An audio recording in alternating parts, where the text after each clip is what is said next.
আজ সকালে ঘুম থেকে উঠেই আগে স্নান করে নিয়েছি, তারপর ফুলগুলো তুলে রাখলাম। দেখো এই হলুদ ফুলটা একদম সর্ষে ফুলের মতো, শুধু একটু বড়। আর এই গাঁদা ফুলটা দেখো কেমন।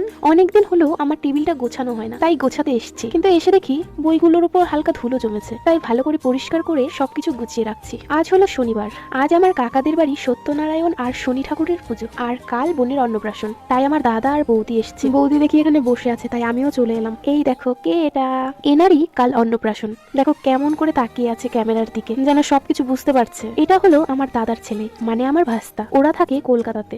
ভাস্তা গ্রামে এসে তো খুব খুশি, দেখো না কি সব নিয়ে দৌড়াদৌড়ি করছে। সকালের রান্নাটাও করে নিয়েছে মা, এখন আমরা সবাই খেতেও বসে গেছি। আজ করেছিল মূলো ভাজা আর ডাল। ও হ্যাঁ, লাউ শাকটা ঠাকুমা দিয়ে গেছে বললো। তারপর দুপুরে এই দুষ্টুকে দেখি আমাদের জমিতে এসে মাটি দিয়ে কি সব খেলা করছে। সন্ধ্যায় ভাই সবাইকে কেক দিয়েছে, তাই আমাকেও একটা দিল। এই কেকটা আমার ভীষণ পছন্দের, তার কারণ ভেতরে একটু ক্রিম থাকে, ওটা খেতে আমার বেশ ভালো লাগে।